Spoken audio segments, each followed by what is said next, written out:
It wasn't supposed to end this way. I had everything I could have ever wanted and more. I was born into wealth and power. My father was a planetary governor for Emperor's sake. And yet, I am nothing but a slave now. To think, he sold his one and only daughter to keep his position. I've since stopped wondering what kind of dealings he did with those strange people. After all, it's been 10 years that I've been stuck on this damn pleasure world. Pleasure? Yeah, right. Every day, I tried to escape. Luckily, they never beat me hard enough to leave markings and bruises. I was their merchandise, after all. I had to look appealing to the customers, those good-for-nothing liars. Every other customer would tell me that he'd buy me my freedom. To think that I actually believed them.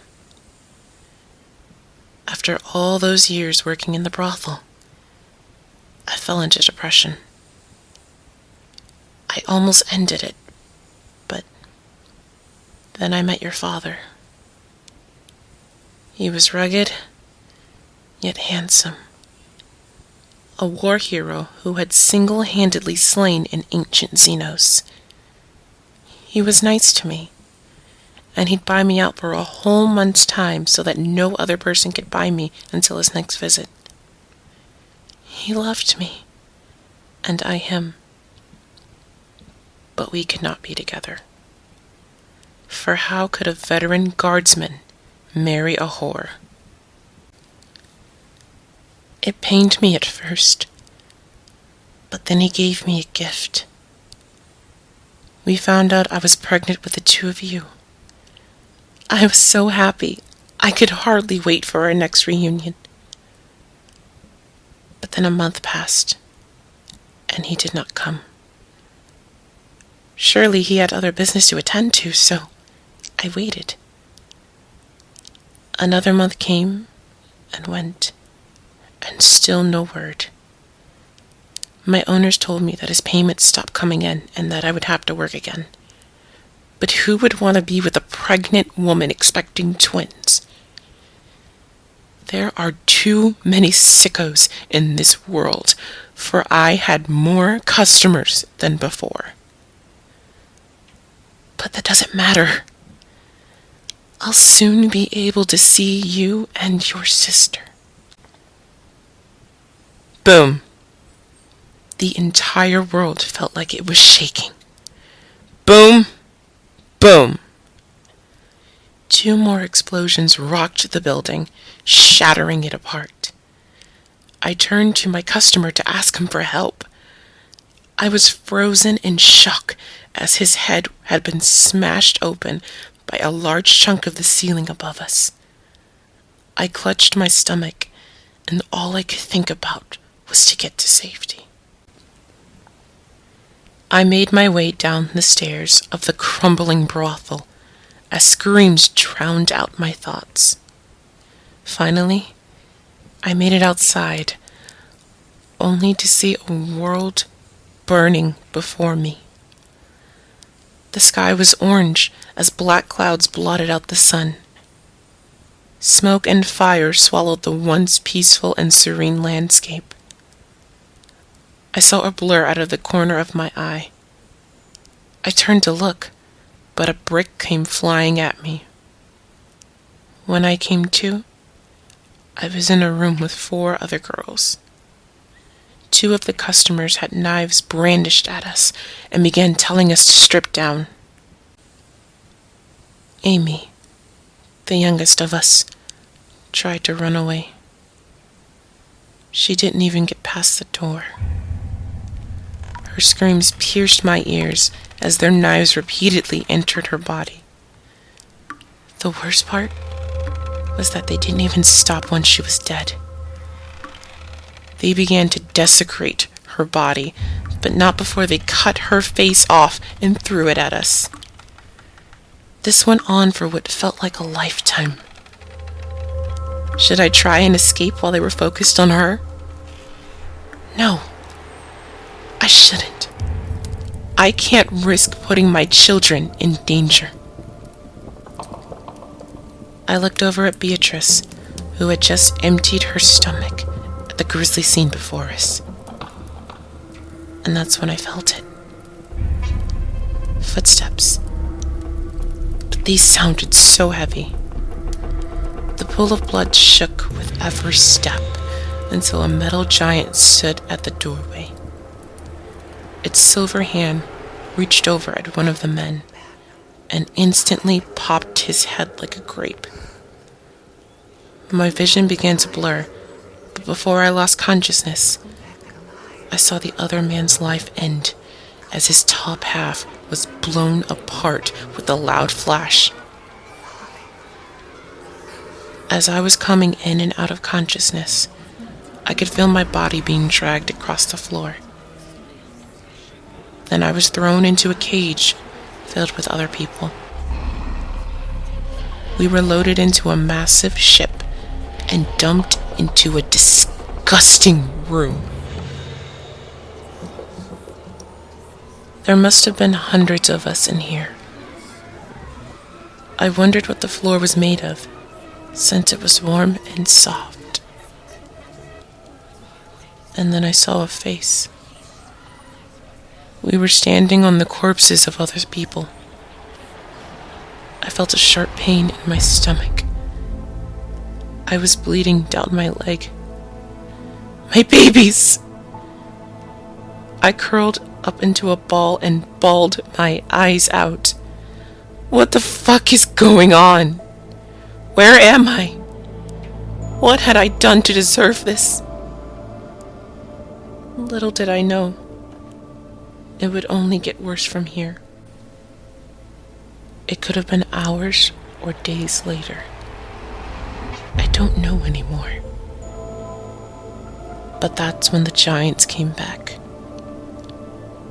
Clad in silver armor, they donned massive axes that roared with each swing. Pandemonium ensued as we all tried to flee from the massacre before us. Limbs, viscera, and waves of blood washed over us. I was lucky I wasn't trampled to death, or worse. Those of us who survived this culling were chained up in metal cages. It seemed that the men had only been targeted in the previous attack, for only women remained in these cages. This time, robed figures approached us. They stripped us down and began injecting us with vials upon vials of multicolored fluids. Over the next few hours, we experienced excruciating pain. My insides felt like they were on fire. Some of the women started convulsing or vomiting out their insides. I wish I could have died there, saved you from this suffering anymore. When the robed men came back, they took the few of us that were still alive into some facility. We were taken 2 by 2 into separate rooms. I don't even know why I'm still talking to you. They took you away. They ripped you out of me. They took my babies. The shock was too much. I barely felt the stitching of the other woman onto me. I didn't even care anymore. Our insides were fused together. She and I became one. But without you, I was empty inside. But that's when I saw him. Your soon-to-be big brother. He was already old enough to be 12, maybe 13. But when he was placed inside of me, of us, we were family. I could feel him growing, getting stronger. The robed men appeared more often and would chant hymns to their gods. It soothed him. I was sure of it. And then he was ready. The stitching tore as he tried to come out. It was unbearable, the pain, but I had to stay conscious. I had to see my boy. There was so much blood, and I felt my other half's life extinguishing. He rose and stood right in front of me. How beautiful he was. I could tell it was my time to go. My life was horrible, but I was just happy I could give birth.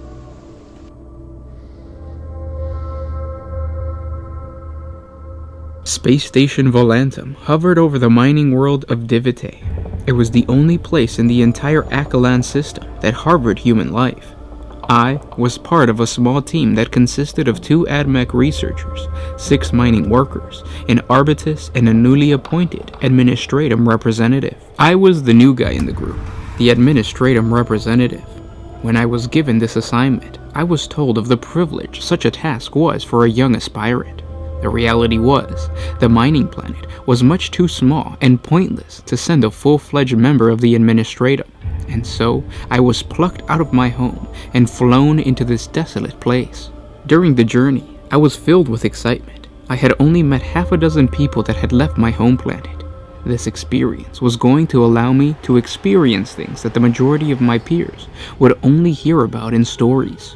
I didn't even care about the cramped conditions I had to endure, since I was sent on a cargo transportation ship instead of a regular Imperial ship, or that the travel made me horribly sick and I spent the majority of my journey vomiting and seeing strange visions of blue squids swimming through my small cabin. When I arrived on Volantum, the space station doors opened. I was greeted by a pale gray servitor. I introduced myself and walked toward him, expecting him to take my luggage. Without a word, the servitor walked past me and began to unload the cargo. Luckily, no one was around to witness my stupid attempt to talk to a lobotomized servant. The first person I came across was Engineer Ludres. She was one of the AdMech researchers on the space station. She explained Morris, the arbitrator, would have been the only one aware of my arrival. She directed me towards his chamber, where we found him sleeping on a pile of empty beer cans. After waking the arbitrator, she showed me around the space station. I met the majority of the crew, except for 2 miners that were in the lower decks working on retrieving today's mineral extractions. The majority of the crew seemed friendly. The isolation made them very excited about having a new face around the station. All but one worker, Rich, who hadn't said a word. He simply nodded and shook my hand when we introduced.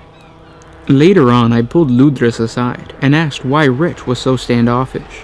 She explained an accident in the lower decks had occurred. A moving pipe struck him in the neck and nearly killed him. He had trouble speaking, and so he just stopped trying.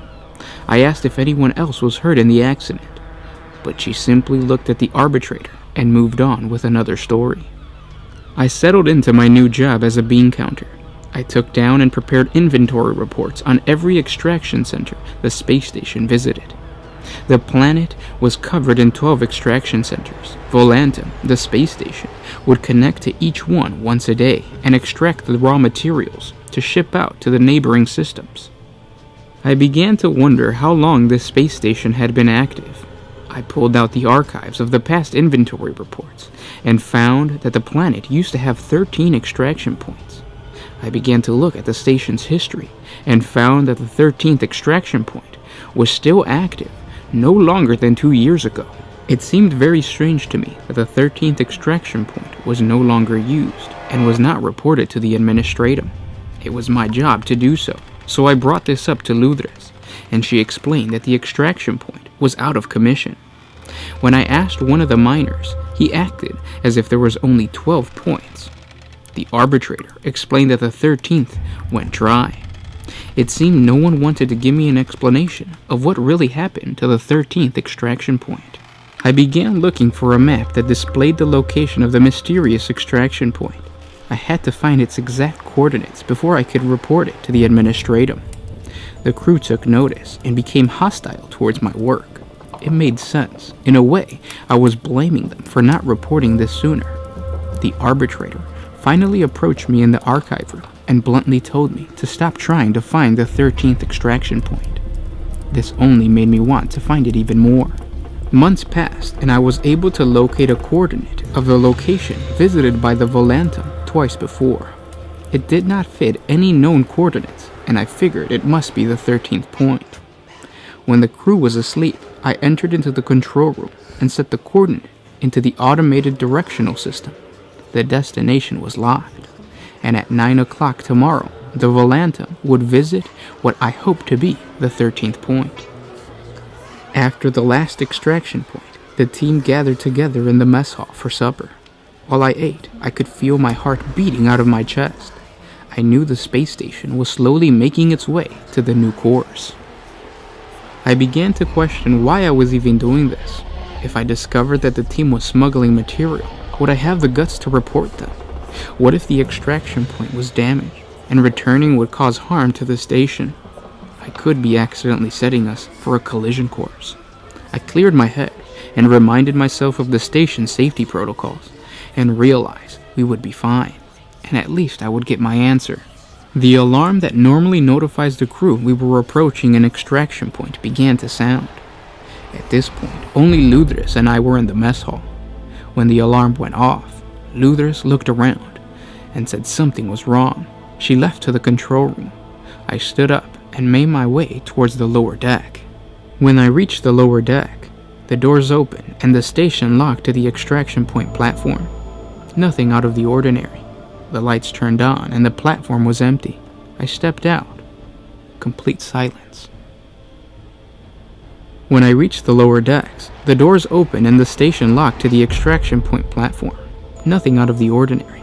The lights turned on and the platform was empty. I stepped out and it was completely silent. Suddenly, the sound of clanking came from one of the open extraction holes. The hole was large enough to fall into, so I carefully made my way to look down. I peered down the long shaft, but I saw nothing, and the sound had stopped. "You idiot," the arbitrator said. He was standing in the doorway to the space station. I tried my best not to seem startled as I turned to look at him. He was holding a las gun in his hand. The miners arrived with las pistols in their hands as well. As I was about to start explaining why I had to know what happened to this extraction point, the arbitrator rose his las gun at me and fired. I fell to the floor.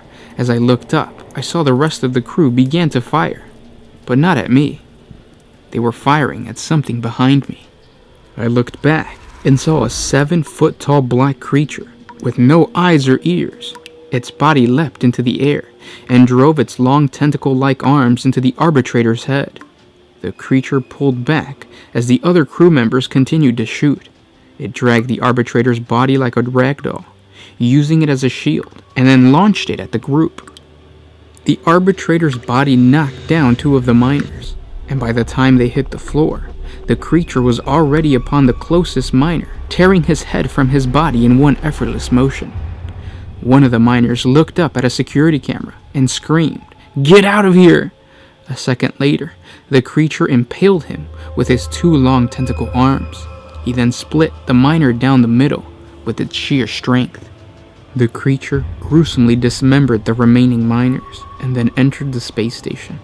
The blood and guts of my comrades dripping down its limbs as it walked along the corridors. I laid motionless for a moment, and then I made my way into the space station. I could hear gunfire as Luthris and the other AdMech researcher fought for their lives against the creature. When the gunfire ceased, I could hear someone coming back into the lower chamber.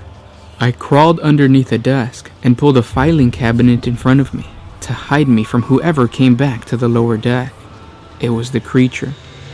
Over its shoulders was Luthris, and in its hand was the AdMech researcher's spine. which dragged his head along the floor. It tossed the remains into the center of the lower chamber, and then gathered the other dead crew in the same pile. I was crouched, peering out of the slit created by the cabinet and the desk. My heart was racing, and it was difficult to contain my breath. I was petrified the creature would hear me.